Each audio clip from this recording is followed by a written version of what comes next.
ધોરણ 8 વિષય ગણિત ચેપ્ટર નંબર 6 વર્ગ અને વર્ગમૂળ। બરોબર છે બાળકો, વર્ગ કેવી રીતે બનશે અને વર્ગમૂળ કેવી રીતે શોધાશે એ આપણે આ ચેપ્ટરમાં શીખીશું। જો કોઈ એક સંખ્યા એમ માટે સંખ્યા બરાબર એમ ધાર્યું છે, એમનો વર્ગ એટલે કે સંખ્યાનો વર્ગ, એટલે ફોર એક્ઝામ્પલ 1 નો વર્ગ કરી તો એમની જગ્યાએ 1 આવે ને આ વર્ગ છે એટલે બગડો બરાબર 1 એટલે કે એનો જવાબ। તો તે પ્રાકૃતિક સંખ્યા n એ પૂર્ણ વર્ગ સંખ્યા હોય, જે જવાબ આવશે એ કેવી હોય? પૂર્ણ વર્ગ। જે સંખ્યાનો એકમનો અંક 2, 3, 7 કે 8 હોય તે ક્યારેય પૂર્ણ વર્ગ ન હોઈ શકે। બરોબર છે બાળકો, શું કહેવા માંગે છે કે જે સંખ્યાનો એકમનો અંક 2, 3, 7 કે 8 હોય તે ક્યારેય પૂર્ણ વર્ગ ન હોઈ શકે।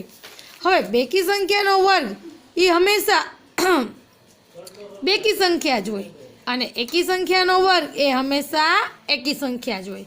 શું કહે છે બાળકો કે બેકી સંખ્યાનો વર્ગ હંમેશા બેકી જ હોય। બરોબર છે, ચાલો આપણે એક એક્ઝામ્પલ દ્વારા જોઈએ। બેકી સંખ્યા અને એકી સંખ્યા। હવે બેકી સંખ્યા હું લઉં છું, બરોબર છે, 2 નો વર્ગ કરવો છે તો 2, 2, 4 બરોબર। બેકી સંખ્યાના વર્ગનો જવાબ એ શું આવ્યો? બેકી જ આવ્યો। હવે 6 લઉં છું તો 6 ગુણ્યા 6 છાએ છાએ 36। 4 લઈ છી તો 4 ગુણ્યા 4 ચોકે ચોકે 16। જે બેકી સંખ્યા છે એનો આન્સર પણ કેવો આવે? બેકી જ આવે। બરોબર છે। હવે એકી સંખ્યાનું એક્ઝામ્પલ આપણે 3 લઈ છી તો 3 ગુણ્યા 3 3 નો વર્ગ શું બન્યો? 9। એકી સંખ્યાનો જવાબ એકી સંખ્યા જ આવે છે। 5 લઈ છી તો 5 ગુણ્યા 5 પચું પચું 25। બરોબર છે બાળકો, ચાલો આગળ વધીશું। જે સંખ્યાઓનો માત્ર એકમનો અંક 0 હોય તે ક્યારેય પૂર્ણ વર્ગ ન હોઈ શકે। એકમનો અંક 0, ફોર એક્ઝામ્પલ અહીંયા હું 20 લખું છું તો આને એકમનો અંક કહેવાય, તો કે જેનો એકમનો અંક 0 હોય તે કોઈ દિવસ પૂર્ણ વર્ગ ન હોઈ શકે।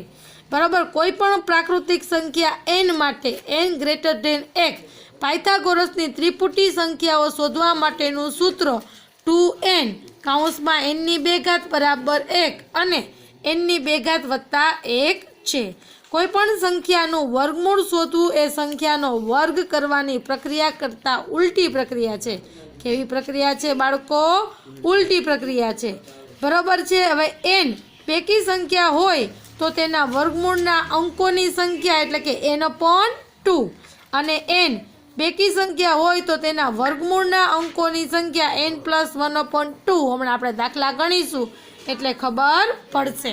બરોબર છે બાળકો, જો કોઈ પૂર્ણ સંખ્યાને તે જ સંખ્યા વડે ગુણવામાં આવે તો આપણને મળતી સંખ્યા તે સંખ્યાનો વર્ગ હોય। શું કહે છે? કોઈ પૂર્ણ સંખ્યાને તે જ સંખ્યા વડે ગુણવામાં આવે તો આપણને મળતી સંખ્યા તે સંખ્યાનો વર્ગ હોય। ફોર એક્ઝામ્પલ 3 ગુણ્યા 3 કરી તો 3 તેરી 9 એ કોનો વર્ગ છે? તો કે 3 નો વર્ગ છે। બરોબર। 9 એ કોનો વર્ગ છે? 3 નો। 9 એ કેવી છે? પૂર્ણ વર્ગ સંખ્યા છે। કેવી છે? પૂર્ણ વર્ગ સંખ્યા છે। બરોબર છે બાળકો, હે 3 ગુણ્યા 3 તો જવાબ શું આવે? 9। તો 9 છે એ કોનો વર્ગ છે? 3 નો વર્ગ છે। બરોબર છે, હે તો 9 શું છે બાળકો? 3 નો વર્ગ છે। તો 9 કેવી કહેવાય? પૂર્ણ વર્ગ કહેવાય। કેવી કહેવાય બાળકો? પૂર્ણ વર્ગ સંખ્યા। બરોબર છે। હવે હું √9 લખું છું। શું લખું છું? √9। તો √9 બરાબર 3 એટલે કે 9 છે ને 9 એ 9 નું વર્ગમૂળ 3 છે। √9 તો જવાબ શું આવે? 3 તેરી 9 થાય તો 9 નું વર્ગમૂળ શું થશે? 3। બરોબર છે। એક વસ્તુ યાદ રાખવાની છે કે બધી પ્રાકૃતિક સંખ્યાઓ પૂર્ણ વર્ગ નથી। બધી પ્રાકૃતિક સંખ્યાઓ પૂર્ણ વર્ગ નથી। બરોબર છે બાળકો, તો હવે આપણે સ્વાધ્યાય તરફ આગળ વધીશું। સ્વાધ્યાય 6.1 બરોબર, કયું સ્વાધ્યાય કરીશું આપણે? સ્વાધ્યાય 6.1 બરોબર। ચાલો એમાં આગળ વધીશું।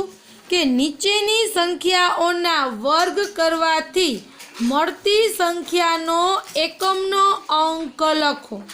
નીચેની સંખ્યાઓના વર્ગ કરવાથી શું કરવાનો છે?